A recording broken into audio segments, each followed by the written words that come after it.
Assalamualaikum warahmatullahi wabarakatuh. Selamat siang. Saya Hamzah Lubis, pangkat Sersan 1. Saya dari Kesatuan Kodim 0117 Aceh Tamiang yang bertepatan yang berada di Kuala Simpang yang sekarang terdampak musibah. Saya ingin bercerita tentang kisah saya di tanggal 26 Pak, tepatnya di hari di mana banjir bandang terjadi di kota saya. Mungkin saya juga salah satu korban dari bencana itu, tetapi namanya kami seorang prajurit, kami tetap ikhlas dan tetap bekerja. Jadi Pak, kami pada saat tanggal 26 itu sedang mengevakuasi atau menolong orang korban longsor di samping Kodim. Di samping Kodim kita ini ada longsor pertama kali pada pukul 3.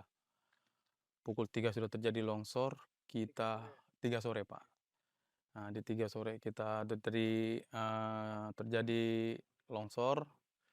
Kita sama teman-teman semua di sini bahu-membahu untuk membantu warga juga lah Pak ya di sana untuk mengeluarkan ibu yang kena longsor itu.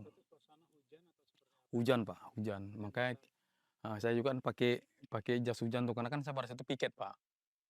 Kan gitu. Jadi bahu-membahu lah.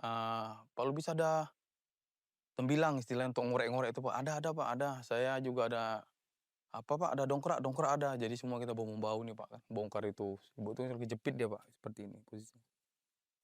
Tapi insya Allah di jam setengah lima itu, insya Allah ibu tuh berhasil kita evakuasi dan kita bawa ke rumah sakit. Tapi nggak ke rumah sakit lah, entah kemana yang terdekat lah Pak. Karena pada situ kan di kanan kita sudah longsor, di kiri kita sudah banjir besar semua. Kan gitu.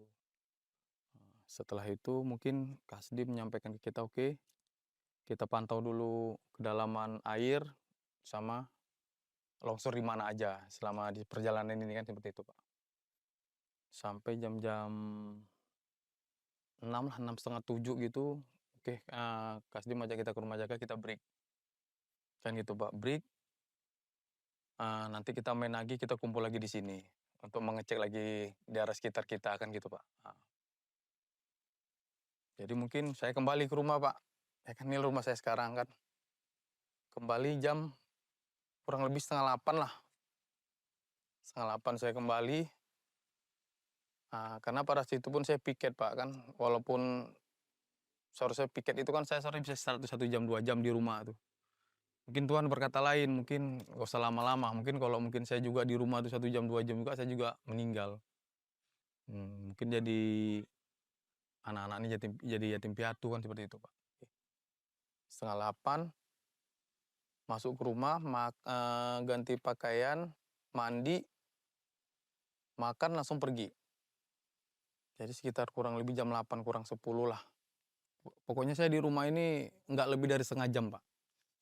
Nggak lebih dari setengah jam, almarhum nanya, kok cepat kali Bang baliknya ke piket katanya kan. Jadi saya bilang seperti ini, nggak apa-apa lah, orang di piketan nggak ada orang.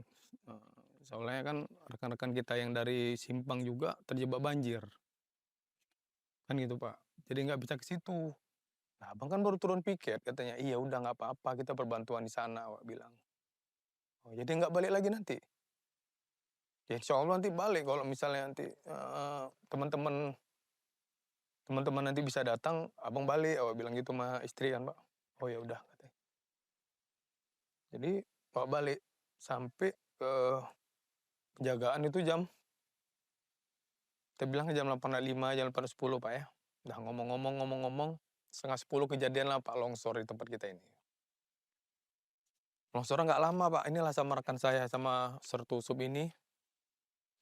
Kita ke sini lari, longsor Bang, longsor. Kita lari Pak ke sini kan. Saya pikir yang longsor yang di sini Pak. Dekat di sini kan yang kita tengok rapuh kan gitu. Rupanya udah nimpa ke rumah saya. Jadi pada saat itu anak saya itu yang perempuan itu di kamar mandi. Dan di kamar mandi tembok itu tumbang. Buap, anak saya keluar. Tolong Pak, tolong katanya. Ih, rumahku Pak. Gue bilang sama Pak Usup ini, Sertusup kan. "Iya Bang, rumah Abang." Ke sana kami. Posisi istri pada saat itu kelihatan Pak, kelihatan tapi dia kejepit. Kejepit, nggak bisa ditolong gitulah Pak kan. Ya udahlah saya bacakan di telinganya mungkin 2 kalimat syahadat, Allah Allah, saya bilang, "Apa enggak lama di sebelahnya saya dengar suara anak saya, 'Pa, tolong Bintang Pa, tolong Bintang,' kata gitu Pak kan. Ada anakku, Wak." Inilah sama om ini kan Pak. Udah terjepit Pak, udah nggak mungkin udah nggak bisa ditolong lagi, memang nggak bisa ditolong lagi Pak kan gitu. Jadi kita bantu, kita bongkar lagi, bongkar-bongkahan beton-beton yang gede-gede ini Pak, dapat anak kita tadi. Kita angkat berdua, berangkat, alhamdulillah terangkat kan Pak. Badannya koyak-koyak, di sini aja insya Allah nggak ada yang patah, itu nggak ada Pak. Selesai itu, baru ada pimpinan kita nyampaikan ke kita Pak kan, "Udah, Lubis bawa aja anak-anak sekarang, nggak usah lihat ibunya, nanti anak-anak trauma," kan. Dengan posisi seperti itu kan pasti trauma Pak. Maaf cakapnya kalau memang nggak kelihatan sekalian lebih enak kan seperti itu Pak. Ini kelihatan tapi nggak bisa ditolong gitu Pak. Ya udah saya pergi ke rumah sana mungkin tuh kami ngevakuasi kurang lebih sampai jam 11-an lebih lah Pak. Jadi istri saya ini ditunggu sama adalah pimpinan saya di sini kan Pak. Itu jam 12 lewat lah. Baru almarhum tuh pergi kan gitu.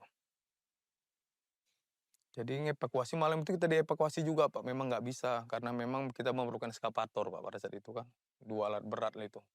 Pagi itu 2 alat berat masuk ke sini, Kamis pagi itu udah bisa dikeluarkan almarhum istri itu Pak. Paginya Pak, Kamis paginya, kan malam Kamis meninggalnya Pak, malam Kamis kejadian Kamis paginya. Karena memang kita terkendala alat berat dan kedua juga ini juga masih turun Pak, takut longsor susulan lagi kan nggak berani Pak, memang pimpinan saya itu Pak, pada saat itu memang menyuruh istirahat Pak, nyuruh istirahat seperti ini, "Lubis, coba tenangkan diri dulu, tenangkan sama anak-anak," kan gitu Pak. Mungkin bagi saya namanya tugas dan kewajiban itu tetap ada Pak. Eee, Kalau saya pun disuruh istirahat, yang ada pun jadi berpikiran sama saya Pak. Oh ya saya punya tugas, saya punya tanggung jawab, walaupun tanggung jawab itu tidak diberikan sepenuhnya sama pimpinan. Jelajahi cara baru mendapatkan informasi. Download Metro TV Extend sekarang.